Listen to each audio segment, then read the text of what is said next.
I had been waiting 20 years for a call that never came. 20 years of sending gifts that vanished into the void. 20 years of dialing numbers that rang and rang until a robotic voice told me to leave a message. And I left messages. Dozens, hundreds of messages over the course of 2 decades. Happy birthday, Jennifer. I miss you so much. Christopher, it is Mom. I just wanted to know how you are doing. I have been thinking about you both all day. I hope you are doing well. Sending you a big hug. I love you. But never, not once in 20 years, did I receive a reply. Not a callback, not a text message, not even a cold, distant email. Nothing. Silence had become my only companion. The constant response to every desperate attempt to keep alive a relationship that my children had decided to bury without even telling me to my face. This morning I woke up in my small 1-bedroom apartment, the same place I have lived alone since my husband died 23 years ago. The walls are covered with photographs of when Jennifer and Christopher were children. There is Jennifer in her pink elementary school graduation dress, Christopher in his Little League baseball uniform, smiling that smile that used to light up my entire world. Photos of birthdays, of Christmases, of trips to the Jersey Shore we took when we still had very little money but a lot of love. Oh, or so I thought. Every morning I get up and look at those photos, and every morning I wonder at what moment I ceased to exist for them. I made myself a cup of coffee and sat in front of the window, looking out at the street. Today is Wednesday, an ordinary day. Just another day in this life of waiting that no longer expects anything. I checked my phone out of habit. 0 missed calls, 0 messages, same as always. I opened my photo gallery and looked at the pictures of the gifts I have sent over these years. I always take a picture before mailing them, as if I needed proof that I tried, that I did not give up, that I continued to be their mother, even though they stopped being my children. Last year I sent Jennifer a cashmere shawl that cost me $250. I never knew if she received it. 6 months ago, I sent Christopher a Montblanc pen for his office, $300 that I spent from my small Social Security check. He never mentioned receiving it. Every birthday, every Christmas, every major holiday, I sent something. And every time, the silence returned the certainty that, for them, I no longer existed. I dressed in black slacks and a simple white blouse. At 69 years old, I do not care about impressing anyone anymore. But I still maintain my dignity. I went out for a walk in the park near my building, something I do every morning so as not to go crazy inside these 4 walls. I saw other women my age walking with their grandchildren, laughing, taking photos, sharing ice cream cones. I never met my grandchildren. I know Jennifer has 2, a boy and a girl. I found out on Facebook 4 years ago, back when I still checked their profiles before they blocked me. Christopher has a daughter.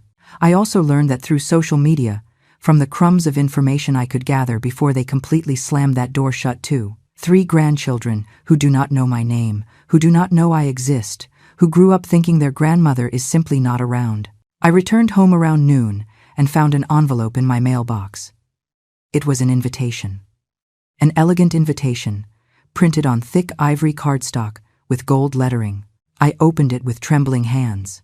It was from Jennifer, a formal invitation to her 45th birthday party. This Saturday, at her house, from 6 to 10 in the evening, dress code, formal. I felt something move in my chest, something that had been dormant for so long I had almost forgotten its existence. Hope. After 20 years of silence, my daughter was inviting me to her party. I sat on the sofa and read the invitation over and over again, looking for some personal message, some handwritten note. There was nothing, just the formal invitation, printed, impersonal. But it was something. It was more than I had had in 2 decades. I spent the next 3 days preparing for that party as if it were the most important event of my life. I went to the department store and bought a wine-colored dress that made me look elegant, but not extravagant. I did not want to draw too much attention. I just wanted to be presentable, to look like a mother they could feel proud of. I spent $200 on the dress, almost a quarter of my monthly pension, but I did not care. I also bought a gift, a set of sterling silver flatware engraved with the initials of Jennifer and her husband, $600. All the money I had saved for months for emergencies. But this was an emergency of a different kind. It was my chance to exist again for my children, to remind them that I was still here, that I had always been here. Waiting. Saturday arrived and I got ready with care. I applied light makeup. I put on the pearl necklace my mother gave me over 40 years ago. I slipped on the low-heeled black pumps I reserved for special occasions. I looked in the mirror and saw an older woman. Yes, with wrinkles around the eyes and gray hair, I no longer bothered to die. But I also saw a woman who still had dignity, who still stood tall despite everything. I took a taxi because I do not drive anymore. My eyesight is not as good as it used to be. During the ride, I practiced in my mind what I would say to them. Hello, Jennifer. Happy birthday, sweetheart. Christopher, it is so good to see you. I have missed you both so much. Simple phrases a mother should be able to say without rehearsing, but I needed to prepare because I no longer knew how to talk to my own children. The taxi dropped me off in front of a huge mansion in one of the most exclusive suburbs of the city. I stood on the sidewalk for a moment, looking at the lit-up house, listening to the murmur of voices and music coming from inside. Jennifer had prospered. That was evident. Her husband, Robert Stone, was a successful businessman, and she had become a socialite. I knew this because sometimes, when the loneliness became unbearable, I would search her name on the internet and read articles about charity galas she attended, about her membership in exclusive country clubs, about her perfect life that did not include me. I took a deep breath and walked toward the front door. Before I could ring the bell, the door opened and a housekeeper greeted me. Come in, please, she told me, pointing toward the back of the house. The party is in the backyard garden. I walked down a long hallway, decorated with modern art and furniture that probably cost more than everything I owned. I reached the garden and stopped dead in my tracks. There were at least 50 people, elegant tables with white linens and fresh floral centerpieces. Uniformed servers circulated with trays of champagne and hors d'oeuvres. A full bar with a professional bartender. Live jazz music. It was a magazine-perfect party. Expensive, spectacular. And I, with my $200 dress and my gift that had cost me my entire savings, felt like an imposter who had walked into the wrong venue. I looked for Jennifer in the crowd and found her laughing with a group of women, all dressed in designer clothes, all with that glow of money and success that I never had. I approached slowly, feeling how every step required more courage than I possessed. Jennifer saw me, and her laughter stopped abruptly. For a second, just a second, I saw something in her eyes I could not decipher. Then she smiled, that perfect social smile they must teach in country clubs. Mom, you said you would come, she said, kissing the air near my cheek. The women around her looked at me with curiosity. This is my mother, Margaret, Jennifer announced with a tone that sounded more like an apology than an introduction. The women nodded politely, but none made the effort to start a conversation with me. Jennifer excused herself, saying she had to greet other guests, and left me standing there, alone in the middle of a crowd of strangers who clearly belonged to a world I would never be part of. I looked for a place to sit and found an empty table in a corner of the garden, far from the center of the celebration. From there I could observe everything without getting in anyone's way, which was exactly what seemed expected of me. I saw Christopher enter the garden from the house. My son, 42 years old, a successful corporate lawyer, dressed in a suit that probably cost more than $2,000. He came in laughing with a group of men surrounding him as if he were someone truly important. I watched him move among the guests with that confidence that only money and success provide. He saw me.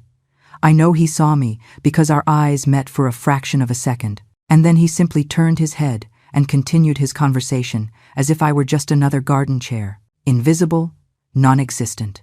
That is how I felt after 20 years of unanswered calls, and that is how he confirmed that I effectively was. A server approached and offered me champagne. I took it just to have something in my hands, something to do with them besides wringing them in my lap. I took a sip, and the liquid tasted bitter to me, although it was probably the expensive kind, the kind these people drank without thinking twice. I looked around and saw entire families talking, laughing, hugging. I saw an older woman, probably my age, surrounded by what appeared to be her children and grandchildren, all attentive to every word she said. I felt a pang of pain so intense in my chest that I had to close my eyes for a moment. That was what I had dreamed of. That was what I thought I would have when I raised my children, when I sacrificed everything for them, when I worked 2 jobs so they could go to good schools, when I stayed up entire nights taking care of them when they were sick. The memories began to flood in without me being able to stop them. Jennifer was 8 years old when she had pneumonia. We spent 3 nights in the hospital, and I did not move from her side for a second. I sang her songs so she would sleep. I read her stories. I promised her everything was going to be all right. When we finally left the hospital, she hugged me and told me I was the best mom in the world. Where was that little girl now? Where was my daughter who hugged me and needed me? Christopher was 12 years old when his father died. It was a sudden heart attack.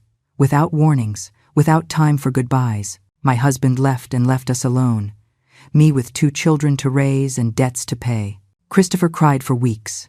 Every night he would come into my room and lie down next to me because he was afraid I would leave too. I hugged him and promised him I would never abandon him, that I would always be there for him. How ironic.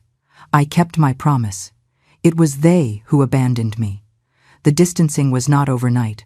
It was gradual, like a silent disease that consumes everything without you realizing it until it is too late. When Jennifer got married 18 years ago, I was still part of her life. I was at the wedding. I helped with the preparations. I cried when I saw her walk down the aisle. But after the wedding, the calls became spaced out. Once a week turned into once every 2 weeks, then once a month, then nothing. When I asked her if everything was okay, she always had an excuse. I am very busy, Mom. You know how it is being a newlywed. Robert and I are traveling a lot for his work. I have a lot of things to do. There was always something more important than me. Christopher got married 15 years ago. He did not even invite me to the wedding. I found out 3 months later when a distant cousin mentioned it in passing. Mom thought I already knew. I called him crying, demanding an explanation. His answer was cold, mechanical, as if he were talking to an annoyed client and not his mother. It was a small, intimate wedding. We did not want to do something big. You know Sarah and I are private people. Do not take it personally. But how could I not take it personally? He was my son. It was his wedding, and he did not even consider that I should be there. That was the first time I understood that something had fundamentally changed in our relationship, that it was no longer a simple phase of drifting apart, but a conscious decision to erase me from their lives. The birthdays were the worst. Every year, without fail, I sent gifts. I researched what they might like. I spent money I did not have. I packed each gift with care. I wrote long cards telling them how much I loved them, how much I missed them. I never received a thank you, not a message confirming the packages had arrived. Nothing. 5 years ago, I sent Jennifer an Italian wool coat I saw in a boutique that I knew she would love. It cost me $400. $400 I took from my savings. Money I should have used to fix the leak in my bathroom. I sent it with a letter telling her I had thought of her when I saw it, that it reminded me of when she was little and loved elegant coats. Weeks passed, then months. I never knew if she received it. For Christopher's birthday 3 years ago, I bought him a special edition of his favorite childhood book. It was a collector's edition, with original illustrations, bound in leather. It cost me $350, and I had to search in 3 different bookstores. I remembered how he loved that book when he was 10, how he asked me to read it to him over and over before sleeping. I thought maybe that gift would remind him who I was, who I had been to him. I sent it with a note that simply said, "Do you remember how much you liked this book? I love you very much, son. Mom." I never knew if it reached his hands or if it ended up in the trash unopened. The silence was my only answer, as always. Christmases were particularly painful. I spent the holidays completely alone in my apartment, watching Christmas movies on television and trying not to think that Jennifer and Christopher were celebrating with their own families without even sending me a text. 4 Christmases ago, I dared to show up at Jennifer's house unannounced. I rang the doorbell, and she opened the door herself. The surprise on her face quickly turned into barely concealed annoyance. "Mom, what are you doing here?" she asked me without inviting me in. Behind her I could see a huge Christmas tree, elegant decorations. I heard children laughing. My grandchildren were there, just feet away from me, and I did not even know their names. "I just wanted to say hello, give them a gift," I told her, holding a bag with toys I had bought for the children. Jennifer took the bag without looking inside. "Thanks, Mom, but we are in the middle of a family dinner. We will talk another day." "Okay." And she closed the door. I stood on her porch, for I do not know how long, staring at that closed door, listening to the laughter coming from inside. Family dinner.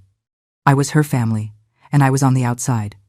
Excluded, rejected, invisible. I walked to the nearest bus stop because I did not have money for a taxi. It was Christmas Eve and the cold chilled me to the bone. I got to my apartment past midnight, took off my shoes, and sat on the sofa in the dark. I did not turn on the small tree I had put in the corner of the living room. I did not put on Christmas music. I just stayed there, in the silence, finally understanding that it did not matter how much I insisted. It did not matter how many gifts I sent. It did not matter how many times I called them. They had decided that I was no longer part of their lives. I tried to talk to them about this only once. It was 2 years ago. I managed to get Christopher to answer the phone, probably because I called from an unknown number and he thought it was work-related. "Son, I need to talk to you," I told him with a trembling voice. "I need to understand what happened. Why have you shut me out of your lives?" There was a long silence on the other end of the line. Then he sighed, that sigh of annoyance people use when they have to deal with something they consider a waste of time. "Mom, do not be dramatic. We do not have you out of anything. We are simply busy. We have our own lives, our own families. We cannot be calling you all the time." "But I do not ask for all the time," I replied, trying to stay calm.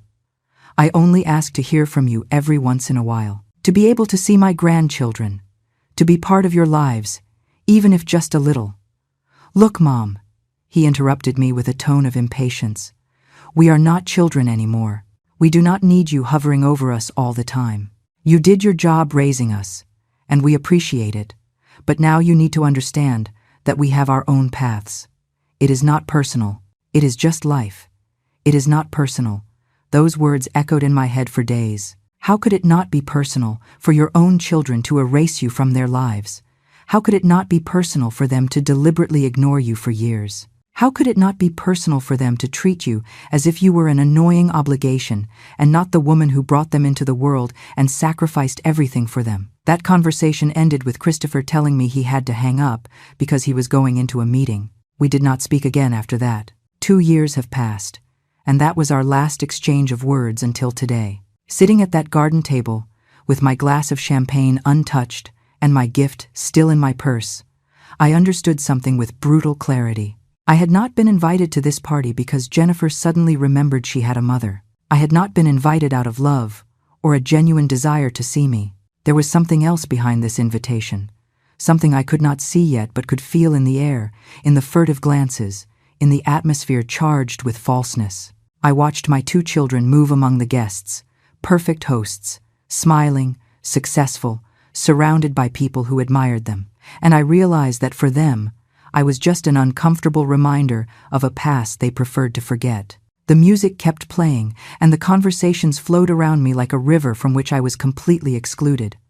I took another sip of champagne and let the memories keep coming, each one more painful than the last. I remembered the day Jennifer graduated from college. It was 22 years ago, just before everything started to crumble. I was in the front row, clapping louder than anyone when they called her name. After the ceremony, I hugged her and told her how proud I was of her. She smiled, hugged me back, and told me, "Mom, everything I am is thanks to you." Those words sustained me for years. I clung to them every time the silence became unbearable. But now, seeing the woman she had become, I wondered if she had ever truly meant it, or if they were just empty words said in moments of emotion. When Jennifer got pregnant with her first child, I found out 6 months later. It was not she who told me. It was a neighbor of hers who casually saw me at the supermarket and congratulated me on becoming a grandmother soon. I froze in the middle of the cereal aisle, smiling like an idiot while the woman kept talking about how excited I must be. When I got home, I called Jennifer immediately. She answered after the 10th ring. Her voice sounded tired. "Daughter, I just found out you are pregnant," I told her, trying not to sound accusatory. "Why didn't you tell me?" There was an awkward silence. "I was going to tell you, Mom," she finally replied. "It is just that I have been very busy with doctors and all that. You know how it is." No, I did not know how it was, because she never included me in anything. I asked her when the baby was due, if she needed help with anything, if I could go visit her. She gave me short, evasive answers. "There is still time, Mom. We will see. I am fine. Do not worry." When my grandson was finally born, I found out 2 weeks later. 2 weeks. My first grandchild had been in the world for 14 days, and I had no idea. This time, it was Christopher who accidentally mentioned something in a text message he sent me by mistake. A message clearly meant for someone else saying, "Good thing Jennifer and the baby are already home." I replied immediately asking what baby, when had he been born, what was his name. He called me an hour later. His voice had that tone of annoyance that was already familiar to me. "Mom, I thought Jennifer had told you. The baby was born 2 weeks ago. His name is Daniel. Everyone is fine." I begged him to let me go meet my grandson. He told me he would talk to Jennifer and let me know. 3 months passed before they finally allowed me to visit them. 3 months in which I insisted, begged. I called every week until finally Jennifer gave in, just to stop me from bothering them. When I arrived at her house that day, with gifts I had bought with the little I had, she met me at the door with the baby in her arms. She did not invite me in. She simply stood there, letting me see the child from the threshold. "He is beautiful," I told her with tears in my eyes. "Can I hold him?" "He is asleep, Mom. Better not wake him up," she replied. "I just wanted you to meet him. Here are the gifts," I told her, extending the bags. "Thanks. I will look at them later," she said, taking them without looking at them. "I have to go, Mom. The baby needs to eat soon." And that was it. My first meeting with my grandson lasted less than 5 minutes, standing at the door of my daughter's house as if I were a door-to-door salesperson. I cried all the way back home. I cried for that boy who would never truly know me, who would grow up without knowing who his grandmother was, who probably would not even know my name. When her second child was born 2 years later, I did not even bother waiting for them to tell me. I checked her Facebook obsessively until I saw the photos of the birth. A girl, my granddaughter. I sent flowers to the hospital, but I never knew if she received them. I sent gifts to her house, expensive baby clothes that took me months to save up for. I never received confirmation that they had arrived. It was like sending messages into the void, screams into the silence that never got an answer. With Christopher, it was the same, or worse. His wife Sarah got pregnant, and I found out through a social media post that someone shared. They had not even given me the news directly. I called Christopher, but he did not answer. I sent him congratulatory messages. Nothing. I tried to contact Sarah directly, but she had blocked me on all platforms. It was as if I were a virus they needed to protect themselves from, a threat to be kept away. When my granddaughter on Christopher's side was born, no one told me anything. I found out 3 months later, when a cousin posted a family photo where the baby appeared. 3 months. My family celebrating a new member, and I did not even know she existed. I tried to visit them. I went to their house unannounced, just like I had done with Jennifer. I rang the doorbell several times, but no one opened, even though I knew they were inside, because I saw movement behind the curtains. I stood there like a fool for half an hour, knocking and knocking, until a neighbor came out and asked me if I needed help.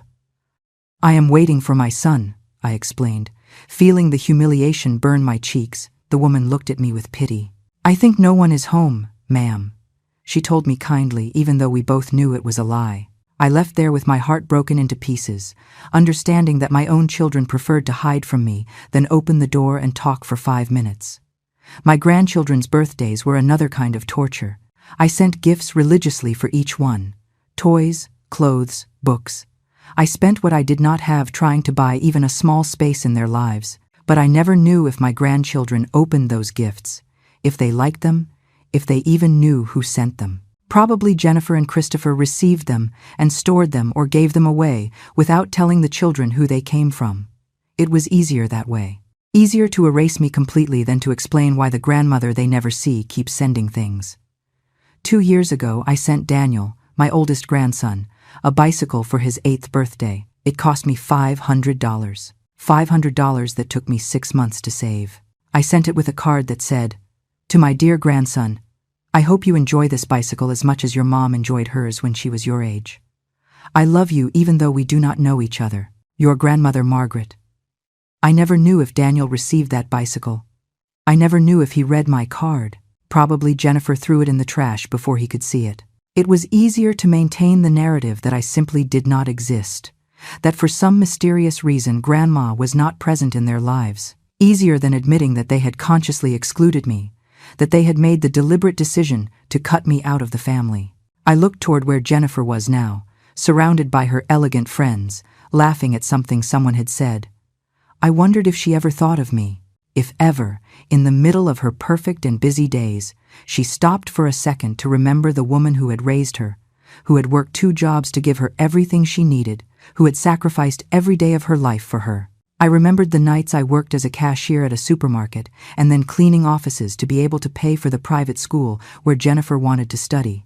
I remembered how my hands would get red and swollen from scrubbing floors so much, but I kept going because I wanted my daughter to have opportunities I never had. I remembered when Christopher needed special tutoring in math because he was struggling in school. Those tutoring sessions cost $100 an hour. I added a 3rd job, selling cosmetics door to door on weekends, just to be able to pay that tutor. My feet hurt so much there were nights I could not sleep. But I did it because he was my son, because I wanted him to succeed, to go far. And he went far. Both of them went far. Jennifer with her mansion and her rich husband and her elegant parties. Christopher with his law firm and his $2,000 suit and his perfect life. They went so far that they left me behind, as if I were roadkill, something that had served its purpose and was now no longer necessary. I watched them both move among their guests, and I felt something new besides the pain.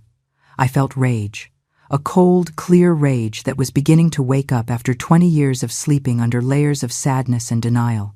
I had spent 2 decades begging for their attention, pleading for crumbs of love, sending gifts as if I could buy a place in their hearts. And all that time they had been ignoring me deliberately, consciously, cruelly. A waiter passed by and left a tray of canapés on my table. I looked at them without appetite. Expensive food served on elegant plates for people who probably would not even appreciate it because they were accustomed to this level of luxury. I thought of my almost empty refrigerator at home, of how I had to calculate every grocery purchase so my pension would last the whole month. I thought of the $500 I spent on that bicycle that probably ended up given away or in the basement gathering dust. I thought of all the dollars I had sent in gifts over the course of 20 years, money I should have used for myself, to make my life more comfortable so I would not have to worry so much every time an electric or water bill arrived. The rage kept growing. It was not an explosive rage. It was not the kind of rage that makes you scream or break things. It was a cold, calculating rage, the rage of someone who is finally seeing the truth with total clarity. My children had not forgotten me accidentally. They were not too busy without realizing it. They had actively chosen to erase me from their lives. They had chosen not to answer my calls. They had chosen not to reply to my messages. They had chosen to keep their children away from me. They had chosen to close the door in my face, literally and figuratively. And I, like a fool, had kept insisting, begging, sending smoke signals, hoping that someday they would remember I existed. But today, sitting at this party where clearly I did not belong, where I did not even know why I had been invited after so long, something changed inside me. Something broke definitively, but not in the painful way from before. It broke in a liberating way. I realized that I no longer wanted to keep begging. I no longer wanted to keep being invisible to the 2 people who were supposed to love me more than anyone in the world. I no longer wanted to keep living in this agony of constant hope and guaranteed disappointment. I was still lost in my thoughts when I saw Robert, Jennifer's husband, walk toward a small stage they had set up in the center of the garden. He was a tall man, about 50, with that air of authority that money and power give. He took a glass of champagne and tapped the crystal lightly with a spoon. The sound resonated throughout the garden, and little by little, the conversations died down. All the guests turned toward him with attention. I stayed where I was, in my distant corner, feeling my heart start to beat faster without knowing exactly why. "Good evening, everyone." Robert began with that voice trained for public speaking.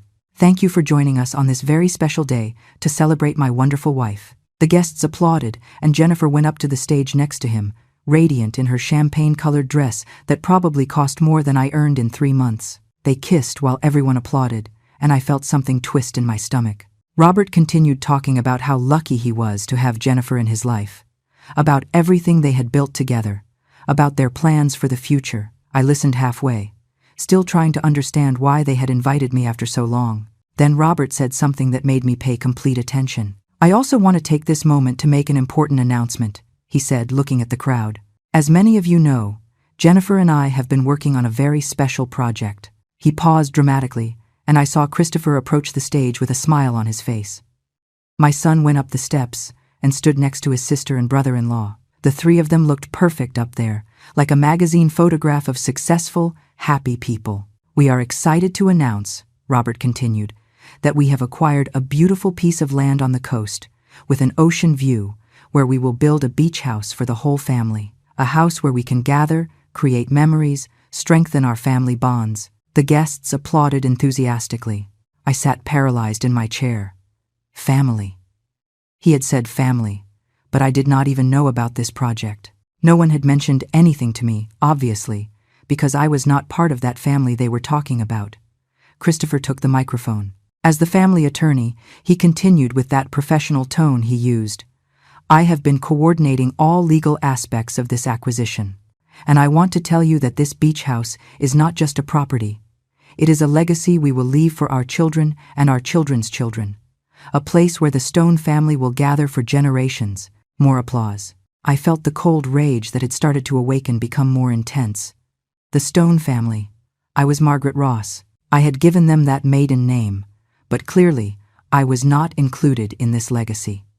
Jennifer took the microphone from her brother's hands. And to make this even more special, she said with a smile that did not reach her eyes, "We want this investment to be something we all participate in." Then something happened that left me frozen. Jennifer searched for me with her gaze among all the guests. When our eyes met, her smile grew wider, but there was something in it that gave me goosebumps. "Mom," she said, pointing at me, "why don't you come up here with us?" All the guests turned to look at me, 50 pairs of eyes watching me while I remained seated, not knowing what to do. "Come on, Mom," insisted Jennifer. "Do not be shy."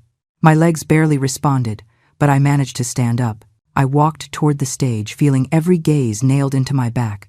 I went up the steps carefully, my low-heeled shoes making noise against the wood. When I reached the top, Jennifer put an arm around my shoulders in a gesture that might seem affectionate to anyone who did not know our history. "Look," she said, addressing the guests. "Here is my mother, Margaret. After so many years, she is finally here with us." There was something in the way she said those words that sounded false, rehearsed. Robert continued speaking. "As I was saying, we want this house to be a family investment, and for that, we need all family members to contribute their share." My heart started beating even faster. Where was all this going? Christopher looked directly at me. "Mom, I know Dad left you the house where you lived with him, the house you sold a few years ago." I felt as if the ground moved beneath my feet. How did he know that? I had sold that house 5 years ago, when the maintenance became too expensive and I needed something smaller and manageable. With that money, I had bought my current apartment and had a small nest egg left.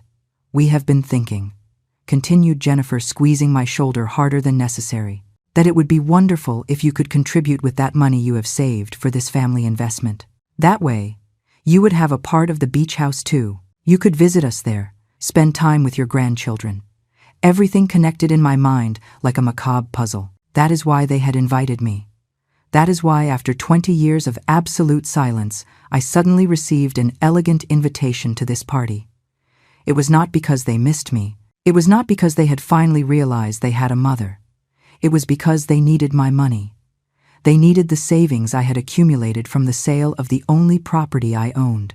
The house my husband and I bought together, where we raised our children, where we built a life. "How much money do you have from that sale, Mom?" Christopher asked, as if he were in a business meeting and not talking to his mother in front of 50 strangers. I could not speak. The words were stuck in my throat. Robert intervened with a smile that pretended to be kind. "Look, Margaret, I know this might take you by surprise, but think about it. It would be a way to secure your place in the family. an investment in your grandchildren's future. And of course, you could use the house whenever you wanted. It would be your house too. Lies. It was all lies. I could see it in their eyes, in the way they avoided looking at me directly, in how Jennifer had let go of my shoulder and now maintained physical distance, even though we were on the same stage. "We are putting in the majority," added Jennifer. "But we thought you would want to be part of this. After all, it is your family. Your family." Those words sounded hollow, coming from the mouth of someone who had not called me in 20 years, from someone who had closed the door in my face when I went to meet my grandson, from someone who had blocked my numbers, ignored my messages, returned my letters. Christopher pulled out a folder he had prepared. "I already have all the documents ready," he said with professional efficiency. "We just need you to sign here and make the wire transfer. We are talking about $200,000, right, Mom? That is more or less what you cleared from the sale of the house after buying your apartment." I still could not speak. $200,000. It was exactly the amount I had left. How did they know? How had they investigated my finances without me knowing? The answer was obvious. Christopher was a lawyer. He had contacts. There were ways to find these things out. They had planned all this meticulously. The invitation after 20 years, the elegant party, the public announcement, all designed to pressure me, to make me feel that I would finally have a place in the family if I just handed over my money. "Come on, Mom," said Jennifer with barely concealed impatience. "It is not that complicated. It is a good investment. The property value will go up. And besides, you will finally be able to bond with your grandchildren in a family environment." Is that not what you have always wanted? Yes, it was what I had always wanted, but not like this. Not bought with my life savings, not as part of a calculated plan where I was just an ATM they finally decided to access after ignoring me for 2 decades. All the guests watched us expectantly. Some smiled, probably thinking they were witnessing a heartwarming family moment. Others looked uncomfortable, as if they could sense the real tension behind this charade. I looked at my 2 children, Jennifer with her expensive dress and her perfect life, Christopher with his designer suit and his professional attitude. I had raised them alone after their father died. I had fed them, clothed them, educated them. I had worked until my hands bled and my feet could not hold me up. I had sacrificed everything, absolutely everything, to give them opportunities. And now they were there, in front of me, asking for the last thing I had left.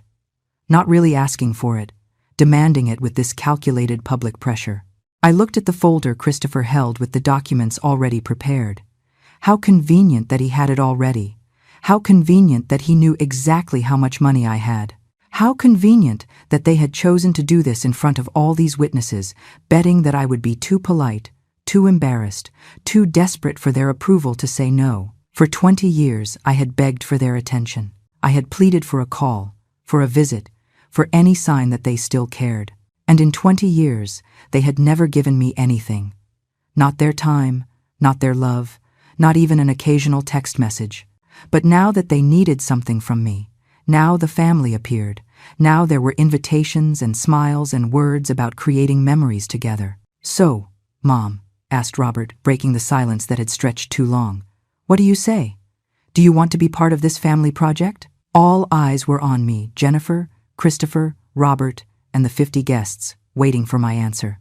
At that moment, something inside me that had been cracking for years finally broke completely. But it did not break in a painful way. It broke in a liberating way, like chains falling off, like a door opening, like waking up from a long nightmare and realizing you finally have control. I looked at them all, one by one. I saw the barely concealed greed in Robert's eyes. I saw the impatience on Jennifer's face.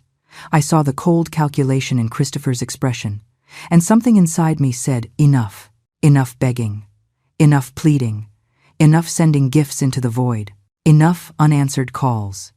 Enough pretending that things would change someday. Enough clinging to the hope that my children would remember who had raised them. Enough being invisible. Enough being convenient only when they needed something. Enough of everything. My breathing calmed. My heart stopped beating so fast. A cold, perfect clarity settled in my mind. I knew exactly what I had to do. I was not going to scream. I was not going to make a scene. I was not going to give them that satisfaction. I was going to do something much more effective. I was going to disappear. But first, I had to get off this stage with what little dignity I had left. I took a deep breath and looked Jennifer directly in the eyes. "I need to think about it," I said with a voice that surprisingly came out firm and clear. "It is a lot of money and a major decision." I saw her face tense up. "Mom, there is not much to think about," she replied with a forced smile. "It is a unique opportunity. The property is going to be sold soon, and we need to close the deal this week." This week. Of course, the pressure was not accidental. Christopher intervened, taking a pen from his pocket. "Look, Mom, if you sign the documents now, I can process everything tomorrow morning. It is a simple process. I just need access to your account to make the transfer." Access to my account. They wanted access to my bank account. The only security I had left after a life of work and sacrifice. "No," I said simply. The word left my mouth before I could overthink it. The silence that followed was heavy, uncomfortable. Robert let out a nervous laugh. "What do you mean, no, Margaret? Do you not understand that this is for your own good too?" "For my own good," I repeated, feeling the cold rage become solid inside me. "For my own good would be if you had called me even once in 20 years. For my own good would be meeting my grandchildren. For my own good would be having been invited into your lives, and not just to this party when you need my money." Jennifer and Christopher's faces hardened. Some guests started murmuring among themselves. "Mom, do not do this here," Jennifer said through gritted teeth. "Do not make a scene." A scene. I was not the one who had organized this public ambush. I was not the one who had planned to humiliate me in front of 50 strangers. I was not the one who had investigated my finances behind my back. "Keep your voices down, please," Robert said, looking at the guests with discomfort. "We can talk about this in private." "There is nothing to talk about," I replied. "I am not going to sign anything. I am not going to give my money, and now I am going to leave." I stepped down from the stage without waiting for an answer. My legs were shaking, but they kept moving, one foot in front of the other. I heard Jennifer calling me, but I did not turn around. I heard footsteps following me, but I did not stop. I reached my table, grabbed my purse with the gift I would never deliver, and walked toward the garden exit. Christopher caught up to me before I reached the house. He grabbed my arm firmly. "You cannot leave like this, Mom," he said with a low, threatening voice. "Let go of me," I replied, trying to free my arm. "You need to understand something," he continued, without letting go. "That beach house is a smart investment. If you do not participate, do not expect to ever have access to it. Do not expect to come visit us there. Do not expect to be part of our family vacations. I do not expect anything from you," I said, looking directly at him. "I haven't expected anything for 20 years. And you know what? I finally understood it. You did not forget me. You chose to forget me. And I chose to stay begging like a fool. But that is over." Something in my tone must have surprised him, because he finally let go of my arm. "Mom?" he started to say, but I interrupted him. "Do not call me Mom. Mothers receive calls from their children. Mothers know their grandchildren. Mothers are part of their families' lives. I am not your mother. I am just someone with money that suddenly interests you." I turned around and kept walking. This time no one stopped me. I left that house, that perfect garden, that farce of a family celebration. I called a taxi from the street and waited under the lights of the entrance while the party continued inside as if nothing had happened. Probably Robert was already making another toast, distracting the guests, saving face. When the taxi arrived, I got in and gave my address to the driver. I looked out the window as we drove away from that lit-up mansion, and in that moment, with a clarity I had never had before, I knew exactly what I was going to do. I was not going to keep begging. I was not going to keep waiting. I was not going to keep being the invisible mother who existed only when they needed her. I was going to disappear for real, completely. And when I did, it would be in such a way that they could never, ever find me or access what was mine. The taxi moved through the dark streets, and I felt like every mile that took me away from that house was a mile toward my freedom, toward my new life, toward the woman I should have been 20 years ago, when the silence began. But better late than never. I arrived at my apartment past midnight. I took off the wine-colored dress and folded it carefully, knowing I would never wear it again. I put on my old robe and sat at the kitchen table with a cup of tea I had no intention of drinking. I just needed something warm in my hands, while my mind worked with a clarity I had never experienced before. I did not feel pain. I did not feel sadness. I felt pure, cold determination. I took out a notebook and started writing a list. It was not an emotional list. It was practical, methodical, definitive. First, change my name legally. Second, sell the apartment. Third, close all my bank accounts and open new ones at another bank. Fourth, cancel my phone number. Fifth, delete all my social media. Sixth, contact a lawyer to revise my will. The list went on. Every point was a step toward my complete disappearance. I was not going to leave trails. I was not going to leave doors open. I was not going to give them the chance to find me when they needed something from me again. I stayed up all night, planning every detail. When Monday dawned, I dressed in comfortable clothes and left my apartment with a clear purpose. My first stop was the office of an attorney I found online, one who had no connection to Christopher or his professional circle. She was a woman in her 50s named Sarah Parker. I explained my situation without getting into too many emotional details. Just the facts. I want to change my full name, I told her, and I need to do it in a way that is hard to trace. Sarah looked at me with eyes that had seen many stories. She did not judge me. She did not ask me if I was sure. She simply nodded and began explaining the process. It will take approximately 3 months, she told me. We need to file a petition with the court, publish the change in the official newspaper, wait the legal period in case there are objections. 3 months. I could wait 3 months. I had waited 20 years for love that never came. I could wait 3 months for my freedom. And the will?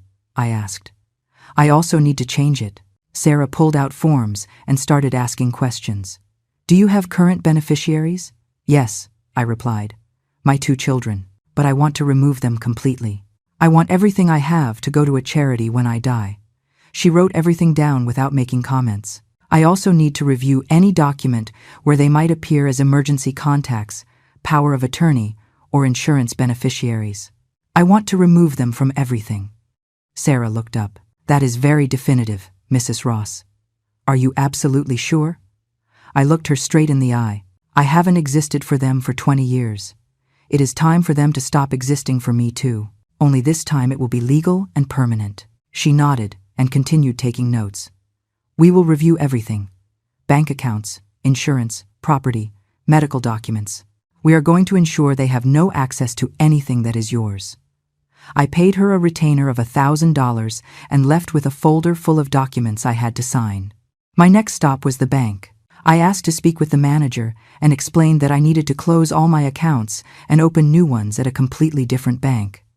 The man looked at me confused. Is there a problem with our service, ma'am? No, I replied. I just need to make changes in my financial life. It is personal. He helped me close the accounts. He gave me cashier's checks with the money I had in each one, $215,000 in total. Everything I had left from the sale of the house, plus the small savings I had accumulated over years. I left there and went directly to another bank on the other side of the city. I opened new accounts in my current name, knowing that in 3 months I would change them to the new name. I deposited all the money and asked that there be no public information associated with these accounts. I returned home exhausted, but satisfied with the progress of the first day. Over the next few weeks, I continued executing my plan with surgical precision. I hired a real estate agency to sell my apartment. I told them I needed to sell fast and was willing to lower the price a bit. In 2 weeks, I had 3 offers. I accepted the best one, a young family that paid me $180,000. It wasn't everything the apartment was worth, but I didn't care. What mattered was speed and closing that chapter. Meanwhile, I looked for a new place to live, something small, in another city, where no one knew me. I found a 1-bedroom condo in a coastal town 4 hours away. It was quiet, had an ocean view, and cost much less than what I was currently paying. I started packing my things slowly, The hardest part was deciding what to do with the photographs, those damn photographs covering my walls, reminding me every day of what I had lost.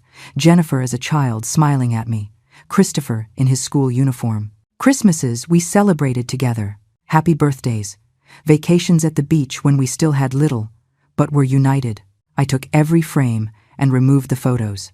I looked at them one by one, allowing myself to feel the pain one last time.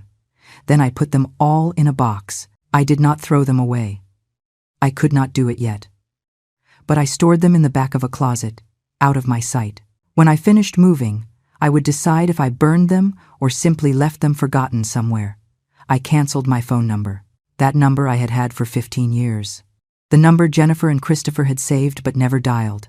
I canceled it and got a new one with a prepaid plan that did not require a contract or detailed personal information. I deleted my Facebook account, the only social media I had. I erased years of posts no one had commented on, photos no one had liked, messages I had sent that were never answered. It was liberating to see that account disappear with a simple click. I changed my email, the old one, where I received notifications of my children's birthdays that I never celebrated with them. I closed it. I opened a new one with a generic name no one could associate with me. Weeks passed, and I kept working on my plan with the dedication of someone who had finally found a purpose. One day I received a call on my old phone, just before canceling it. It was Christopher. My heart jumped, but not from hope, but from rage. I answered without saying anything. "Mom," said his voice on the other end. "We need to talk." Silence followed. "Look, I know things got out of hand at Jennifer's party. Maybe we didn't present it the best way." "Maybe? Maybe?" I repeated with a flat voice. Christopher sighed. "The point is the offer still stands. In fact, we have secured a better price on the beach property. Now we would need only $150,000 from your end instead of the $200,000. "How generous," I said without emotion. "Come on, Mom. Do not be like that. It is a good investment. And besides, it would be good for everyone to have a place to gather. You could see the grandkids more." Where had I heard that before? Ah, yes, in the garden of Jennifer's mansion, when they tried to ambush me in front of 50 people. "I am not interested, Christopher, period." "But Mom," he started to say. "Do not call me anymore." I interrupted him. "I do not want to know anything about your beach house, nor your investments, nor your life." There was a surprised silence. "You are being very dramatic, Mom." "You think I am dramatic?" I asked, feeling the cold rage heat up a little. 20 years without a call from you, and I am the dramatic one. 20 years begging for your attention, and I am the dramatic one. "Oh, Mom, you started with that again," he said with that tone of annoyance I knew so well. "Always exaggerating everything. We haven't called you because we are busy. We have lives, responsibilities. We cannot be catering to you all the time." "I did not ask you to cater to me all the time," I replied. "I asked you to call me even once a year. I asked to meet my grandchildren.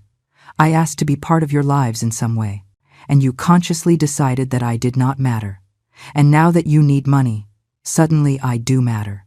That is not how it is, and you know it," he said. "Look, if you do not want to invest in the house, that is fine. But do not come later wanting to visit or spend time there with the family." "The family," I repeated. "What family, Christopher? You are not my family. Family cares about one another. Family answers the phone. Family does not disappear for 2 decades and then appear asking for money." "You are being ridiculous," he said, raising his voice. "You know what, Mom? Do whatever you want, but do not expect us to keep begging you to be part of our lives." "You never begged me for anything," I replied. "I was the one who begged. But that is over," and I hung up. Immediately after, I turned off the phone, took out the SIM card, and cut it into pieces with scissors. That number ceased to exist in that moment, and with it, the last connection Jennifer and Christopher had to find me. 3 months later, my transformation was complete.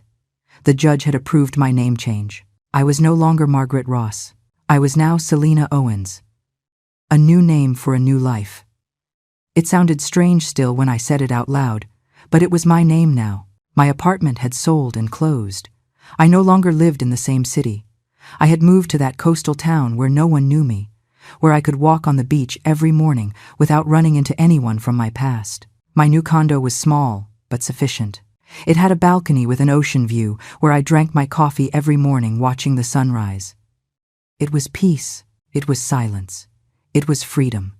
I had transferred all my money to the new accounts under my new name. $395,000 in total, between what I had saved and what I got from the apartment sale. It was more than enough to live comfortably for the rest of my life if I was careful. Sarah Parker, my attorney, had completed all the legal changes. Jennifer and Christopher had been removed from absolutely everything. My will now left everything to a foundation that helped older women abandoned by their families. It was ironic and appropriate. My life insurance had the same beneficiary. My medical documents no longer listed them as emergency contacts. In case of emergency, the name appearing now was Sarah's, who had accepted to be my legal representative for everything. For 6 months I knew nothing of Jennifer or Christopher. 6 months of absolute silence, which, to be honest, was not very different from the last 20 years. Except that now the silence was my choice, not theirs. I was the one who had disappeared. I was the one who had cut the ties. And it felt good. It felt powerful. I had made friends with some people in my new neighborhood. Betty, a 72-year-old lady who lived in the unit below, came to have coffee with me twice a week. She told me about her children who lived in another city, but called her every Sunday without fail. I smiled and nodded, without telling her my story. To her, I was simply Selena, a widow who had decided to retire near the sea. One afternoon in October, 6 months after Jennifer's party, my new phone rang. It was a number I did not recognize, but it had the area code of my previous city. I hesitated before answering. "Hello," I said cautiously. "Mrs. Margaret Ross?" asked a male voice I did not recognize. "I do not use that name anymore," I replied. "Who is speaking?" "I am attorney Daniel Rivers. I represent your son, Christopher Ross. I need to locate you urgently." My heart raced, but I kept my voice firm. "How did you get this number? We have been trying to find you for months, ma'am. Your previous number was canceled. Your apartment was sold. You do not appear in any public record. Your son is very worried." "My son hasn't worried about me in 20 years, I replied. "What does he want?" The lawyer cleared his throat uncomfortably. "It is about an important family matter. We need you to return to sign some documents." "I am not going to sign anything," I said. "And I am not going to return." "But how did you know about this number?" The lawyer hesitated. "Your former attorney, Mrs. Parker, gave us this contact." I felt a pang of betrayal, but I understood Sarah had legal obligations. If there was a court order or something similar, she probably had to give information. "What kind of documents?" I finally asked. "That I need to discuss with you in person, ma'am. It is of a delicate nature." "No," I said firmly. "Whatever you have to tell me, you can tell me now over the phone or do not tell me at all." There was a long silence. "Very well," he finally said. "It is about your late husband." "What about him?" I asked, confused. "My husband died 23 years ago." "Yes, ma'am. But recently it was discovered that he had a bank account no one knew about, an account with considerable funds. As his widow, you are entitled to those funds. But we need your signature to process the inheritance." "How much money?" I asked directly. The lawyer hesitated again. "Approximately $150,000 with accrued interest. $150,000, exactly the amount they wanted me to put in for the beach house." How convenient that suddenly this lost account appeared. "Listen, Mr. Rivers," I said with a calm voice. "I am going to be very clear. I have no interest in that money. If it is part of my husband's estate, and my children are his heirs too, they can keep it all. I am not interested." "But, ma'am," he started to protest. "And another thing," I interrupted him. "Do not look for me again. Do not call me again. Do not send lawyers or investigators again. I chose to disappear from their lives just as you made me disappear from yours for 20 years. The difference is that mine is permanent. Mrs. Ross, please." "I am not Margaret Ross anymore," I said. "That name no longer exists legally, and the person I was no longer exists either. Goodbye, Mr. Rivers." And I hung up. I blocked the number immediately. My heart was beating fast, but not from fear or sadness. It was pure adrenaline. They had tried to find me. They had hired lawyers. They had invented a story about a lost bank account, all to locate me. All because they had finally realized they could no longer access me or my money. I poured myself a glass of water and went out to the balcony. The sun was setting over the ocean, painting the sky oranges and pinks. I breathed the salty air and allowed myself to feel the victory. They had spent 6 months looking for me, 6 months trying to track me down, and I had simply disappeared. But I knew this wasn't over. I knew my children. I knew their persistence when they wanted something. They wouldn't give up so easily. A week later, I received a certified letter. It came from a courthouse. I opened it with trembling hands. It was a summons. Christopher was suing me for abandonment of family responsibilities. I read the document with disbelief. It alleged that I, as a mother, had the moral and financial obligation to support my family, that I had made verbal promises to contribute to family investments, that my sudden disappearance had caused emotional damage to my grandchildren who barely knew me. It was absurd. It was ridiculous. But it was also real. I called Sarah immediately. I received the summons. I told her, "Can they really sue me for this?" Sarah sighed. "They can try, but they have no case. You have no legal obligation to give them money. Verbal promises are impossible to prove, and abandonment of family responsibilities generally applies to parents of minors or dependents, not the other way around." "Then why are they doing it?" I asked. "Pressure," Sarah replied. "They want to scare you so you show up, so you negotiate. They want the legal process to wear you down until you give in and give them what they want." "What should I do?" I asked. "Show up to the hearing," she replied. "Unfortunately, you cannot ignore a court summons, but I will be with you, and we are going to make it very clear that they have no right over your money or your life." The hearing was scheduled for a month away, a month in which I would have to return to the city I had left behind, face the children who had abandoned me, and defend my right to disappear from their lives just as they disappeared from mine. I wasn't scared. I was angry. A cold and just anger that gave me strength. I spent that month preparing mentally. I practiced what I would say. I organized all the documents that proved my story, the receipts for the gifts I sent for years, the screenshots of unanswered messages, the logs of calls that were never returned, everything. If they wanted to play dirty, I would show them exactly how dirty their conduct had been for 2 decades. The day of the hearing, I arrived at the courthouse with Sarah by my side. I wore a simple gray suit and my hair pulled back. I looked presentable, but not intimidated. When I entered the courtroom, I saw Christopher sitting with his lawyer. Jennifer was there too, dressed elegantly as always. Robert was sitting behind them. They looked at me when I entered, and I saw something in their eyes that satisfied me deeply. Surprise. They didn't expect me to show up with such confidence. The judge entered, and we all stood up. He was a man in his 60s with a serious expression. He sat down and reviewed the documents in front of him with a furrowed brow. "All right," he began, looking over his glasses. "We are here for a lawsuit filed by Mr. Christopher Ross against his mother, Mrs. Margaret Ross, for abandonment of family responsibilities and breach of verbal promises. Before beginning, I need to clarify something." The judge looked directly at me. "Ma'am, I have documents here indicating your legal name was changed 6 months ago. You are no longer Margaret Ross, but Selena Owens. Is that correct?" "Yes, Your Honor," I replied with a clear voice. "That is correct." I saw Christopher and Jennifer exchange looks of confusion and rage. The judge nodded. "We will proceed then, using your current legal name. Mr. Rivers, proceed with your argument." Christopher's lawyer stood up. "Your Honor, my client and his sister have suffered emotional and financial abandonment by their mother." "Mrs." he started to say Ross, but corrected himself. "Mrs. Owens disappeared without notice 6 months ago, cutting all contact with her family. This has caused considerable emotional damage, especially to the minor grandchildren who miss their grandmother." I had to bite my lip not to let out a bitter laugh. "The grandchildren I never knew missed me," the lawyer continued. "Furthermore, the lady had verbally promised to contribute financially to a family project, a real estate investment that my clients had planned, counting on her participation. When she disappeared, My clients lost the opportunity to close that investment, causing them financial losses. Sarah stood up. Objection, Your Honor. There is no written proof of said verbal promises.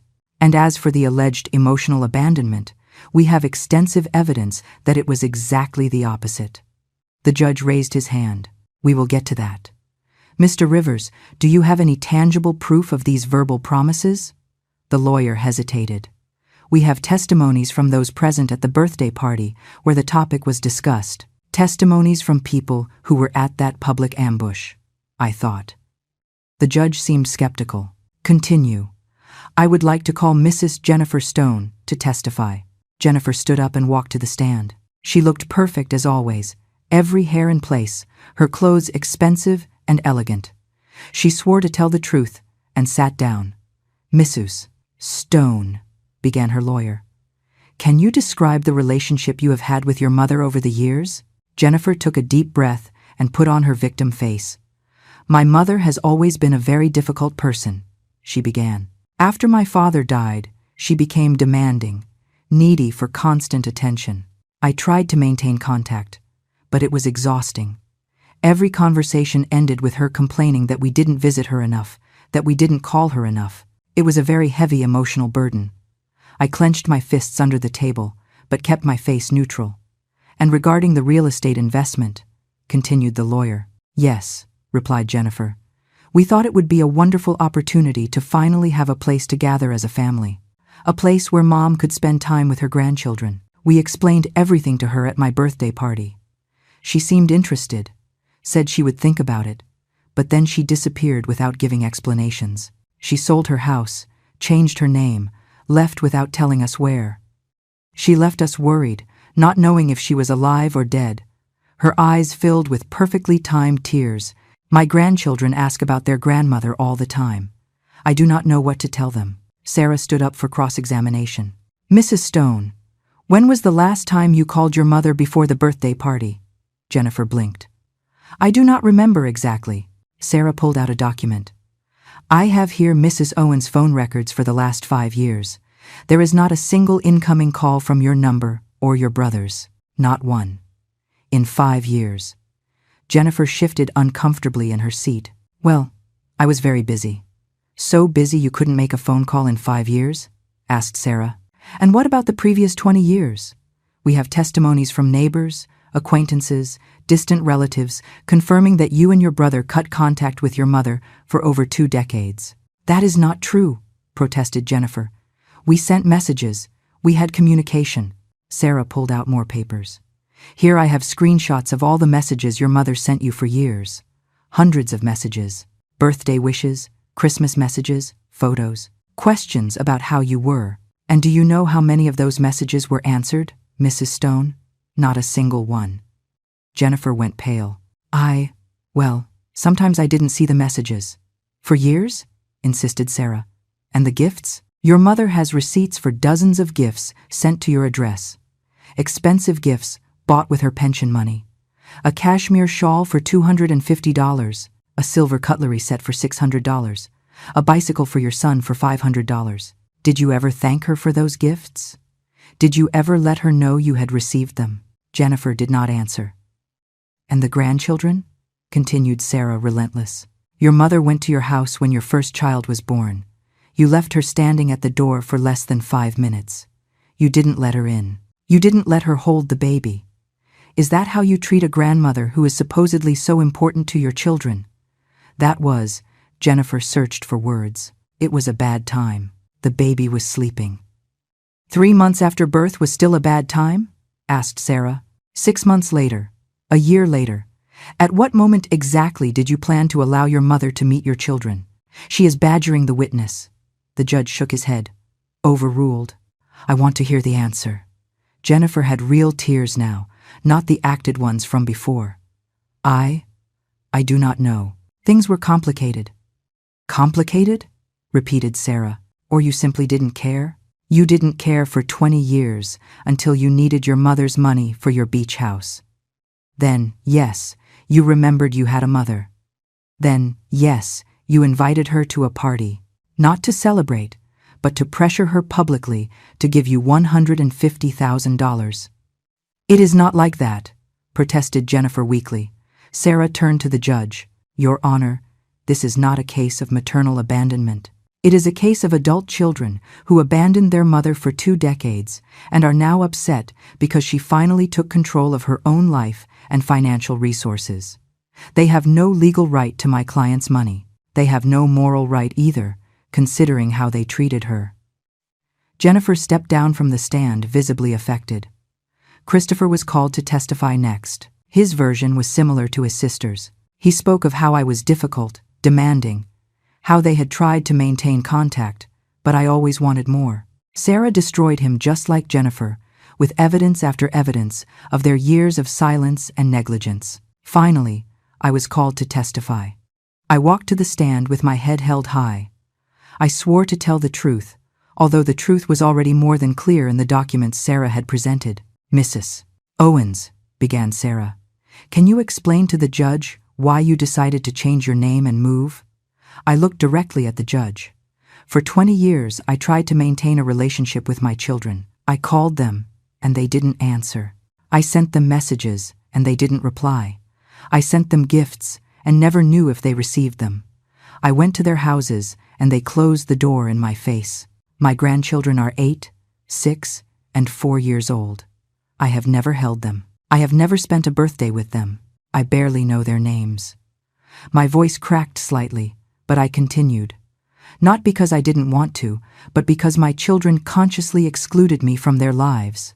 For 20 years I begged for their love, for their attention, for a small space in their perfect lives. And for 20 years they ignored me completely. Until they needed money, then yes, they invited me to a party. Not to reconnect, but to pressure me in front of 50 strangers to give them my life savings. And when did you realize this? Asked Sarah, even though she knew the answer. The moment they asked me to sign documents they already had prepared, I replied. The moment my son Christopher told me exactly how much money I had, information he could only have obtained by investigating me behind my back. That is when I understood that for them, I was never their mother. I was just a bank account they finally decided to access. I looked at Christopher and Jennifer directly, and I decided that if for them I didn't exist, then I would really cease to exist. Legally, physically, completely. The judge listened intently. Mrs. Owens, he asked directly, what do you want from this situation? I want them to leave me alone, Your Honor, I replied. I want them to respect my decision to live my life without them, the same way they lived their lives without me for 20 years. I owe them nothing. I do not owe them money. I do not owe them explanations. I do not owe them my presence. They made their decision 20 years ago. I made mine 6 months ago, and my decision is final. The judge nodded and asked us to leave while he deliberated. We waited outside the courtroom for 30 minutes that felt eternal. Christopher and Jennifer were on the other side of the hallway, talking in low voices with their lawyer. They didn't look at me once. Finally, they called us back. The judge had the documents organized in front of him, and his expression was serious but clear. I have reviewed all the evidence presented, he began, and I must say this is one of the clearest cases I have seen in a long time. He took off his glasses and looked directly at Christopher and Jennifer. Mr. Ross, Mrs. Stone, you come before this court alleging abandonment by your mother. However, the evidence presented demonstrates exactly the opposite. For more than 20 years, your mother attempted to maintain contact with you in every possible way. Unanswered phone calls, ignored messages, gifts sent without acknowledgement, visits rejected at your front doors. I saw Christopher clench his jaw. Jennifer looked down. The judge continued, there is no law compelling a mother of independent adult children to maintain contact with them if she does not wish to. Much less is there any law compelling her to contribute financially to her children's investment projects. The alleged verbal promises you claim are impossible to verify and, frankly, considering the context presented, seem more like a convenient fabrication than a reality. Christopher's lawyer tried to interrupt, but the judge raised his hand. I haven't finished. What I find particularly troubling in this case is the clear pattern of emotional neglect on the part of the plaintiffs toward their mother followed by a sudden interest when they discovered she had considerable financial resources. That is not filial love. That is opportunism. Therefore, proceeded the judge, this court dismisses the lawsuit in its entirety. Mrs. Selina Owens, formerly known as Margaret Ross, has no legal, moral, or ethical obligation toward her adult children. Furthermore, I order the plaintiffs to cease all attempts to contact, locate, or harass Mrs. Owens. Any violation of this order will result in harassment charges. Case closed. The bang of his gavel resonated in the room like a gunshot. I felt something release inside my chest. It was official. It was legal. It was definitive. Sarah squeezed my hand under the table. Christopher stood up abruptly. "This is ridiculous," he exclaimed. "She is our mother. She has obligations to us." The judge looked at him sternly. "Mr. Ross, I suggest you sit down and accept the verdict. Otherwise, I will find you in contempt. And allow me to add something personal, although it is not part of the official verdict. I am a father of 3 children and grandfather of 5 grandchildren. I cannot imagine spending 20 days without talking to them, much less 20 years. What you did to your mother is unforgivable. That you now come crying because she finally said enough is pathetic. Get out of my court." Christopher stood paralyzed. Jennifer had started to cry, real tears this time, tears of rage and humiliation. Robert took her by the arm, trying to lead her out of the room. But Jennifer pulled away and walked toward where I was. "Mom," she began with a broken voice, "please, do not do this. We can fix things." I looked her in the eyes, those eyes that looked so much like mine, but looked at me as if I were a stranger. "There is nothing to fix, Jennifer," I said with a calm voice. "You and your brother made your decision many years ago. You chose your lives without me, and I respected them. Now I have chosen my life without you, and I need you to respect my decision. But we are your family. I am me. Family does not disappear for 20 years, I replied. Family does not close doors in your face. Family does not ignore calls and messages for 2 decades. Family does not appear only when they need money. You were not my family for 20 years. I am not going to pretend you are now. I turned to leave, but Christopher blocked my path. You are going to regret this, he said with a low and threatening voice. When you are old and sick and need help, we won't be there. I looked directly at him, and for the first time in years, I smiled. A sad but genuine smile. Christopher, you have never been there, not when I was younger and needed you. Not when I was alone and begged for your company. Why would I think you would be there in the future? I already made arrangements for my old age. I have excellent health insurance. I have enough savings to hire care if I need it. And most importantly, I have my dignity intact, something you lost a long time ago. I stepped aside and walked past him. Sarah followed me. We left the courthouse into the daylight. The sun was shining bright, and I felt its warmth on my face like a blessing. Are you okay? Sarah asked me. I am perfect, I replied, and I meant it. For the first time in 20 years, I was perfect. I returned to my apartment by the sea that same afternoon. I didn't stay even one more day in that city that was no longer my home. During the bus ride, I looked out the window thinking about everything that had happened, about the woman I was 6 months ago, begging for crumbs of love, about the woman I was now, free and at peace. I arrived when the sun was setting. I went up to my condo, dropped my things, and went straight out to the balcony. The ocean stretched out in front of me, infinite and beautiful. I poured myself a glass of wine, something I rarely did, and toasted alone. To endings, I said aloud, and to new beginnings. The following days were quiet. I resumed my routine of walking on the beach every morning. Betty came over for coffee, and I told her, for the first time, part of my story. She listened without judging, and when I finished, she just took my hand and said, You did the right thing, honey. Sometimes we have to let go of even our own blood to be able to live. Weeks passed. Then months. I heard nothing more from Jennifer or Christopher. I assumed they had finally understood my decision was irreversible. One afternoon, 4 months after the trial, I received a package. It had no return address, but the postmark was from my old city. I opened it with curiosity and caution. Inside was a small box and a letter. I recognized the handwriting immediately. It was from Jennifer. My hands trembled as I opened the letter. "Mom," it began. "I knew you probably wouldn't read this, but I need to try. I have spent these months thinking a lot, in therapy, talking to my husband, reflecting on everything. And you are right. About everything. I was a terrible daughter. I abandoned you when you needed me most. I ignored you for years. And when I finally sought you out, it was for the wrong reasons. I do not expect you to forgive me. I do not expect you to want to see me ever again. I just want you to know I am sorry. I truly am sorry. I am sorry for every call I didn't answer. I am sorry for every birthday I forgot. I am sorry for every door I closed in your face. I am sorry for depriving my children of knowing their grandmother. I am sorry for being so selfish, so blind, so cruel." The letter continued for 2 more pages. She talked about how she had started seeing a therapist who helped her understand she had repeated patterns of her own fear of abandonment by closing herself off emotionally. She talked about how Christopher was still in denial, but she couldn't go on like that. She talked about her children, how she had started telling them about me, about the grandmother they didn't know because of her. "The box contains something I found in the attic," the letter said. "Something you kept from me when I was a child. I thought you should have it back. I ask nothing of you, just that you know that I know who failed here. And it wasn't you. With love and regret, Jennifer." I opened the box with tears in my eyes. Inside was an old necklace, the kind you buy at trinket shops, but I recognized it immediately. It was the first gift Jennifer had given me when she was 7 years old.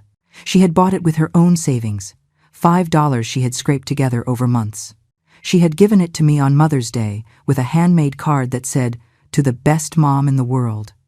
I had kept that necklace for years like a treasure. She must have found it when they cleared out my old house after selling it. I held the necklace in my hands and cried. They weren't tears of joy or reconciliation.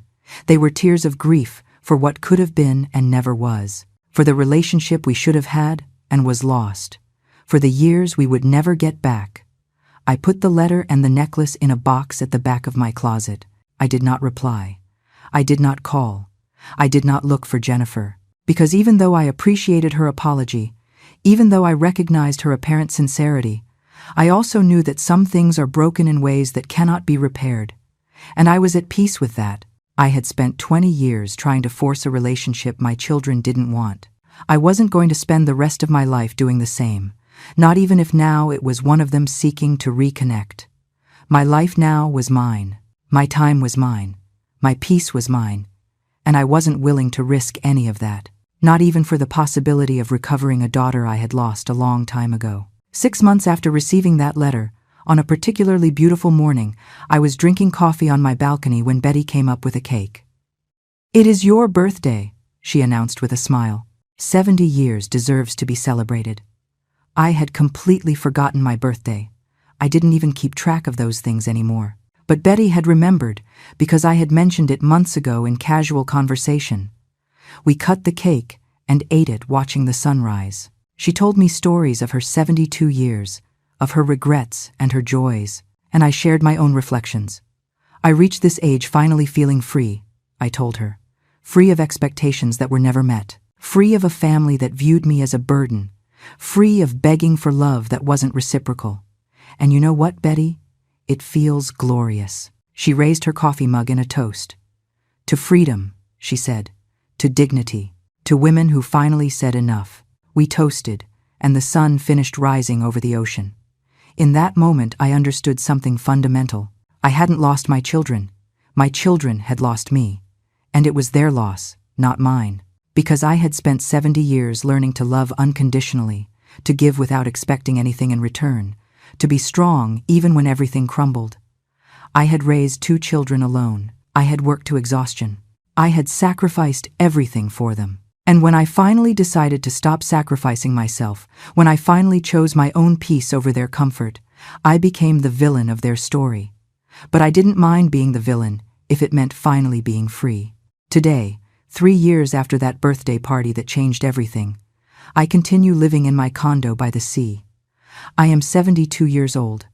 My hair is completely white, and I no longer bother dyeing it. I have deep wrinkles that tell the story of a full life, with its pains and its victories. I walk on the beach every morning without fail. I have made friends here, women my age who understand what it is to reinvent oneself in the last stage of life. We go to yoga classes together. We organize dinners. We celebrate our birthdays. We are the family we chose, not the one we were given. Sometimes I think of Jennifer and Christopher. I wonder how they are, if they are carrying on with their perfect lives, if they bought their beach house with someone else's money. But those thoughts are less and less frequent and less painful.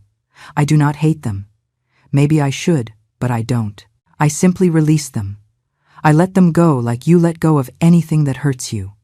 And in that letting go, I found something I never expected to find. I found myself. Selena Owens, a 72-year-old woman who lives alone but is not alone, who has little money but enough, who has no family but has community, who lost her children but gained her freedom. My story does not have a happy ending in the traditional sense. There is no reconciliation. There is no final hug. There is no mutual forgiveness and fresh start. But it has something better. It has peace. It has dignity. It has a woman who finally understood that her worth does not depend on others recognizing it. And that, I discovered, is more than enough. I finish my coffee while the sun rises completely on the horizon. Another day. Another opportunity to live on my own terms. I smile and go inside to get ready for my morning walk. Life goes on. My life goes on. And for the first time in decades, that fills me with joy instead of sadness.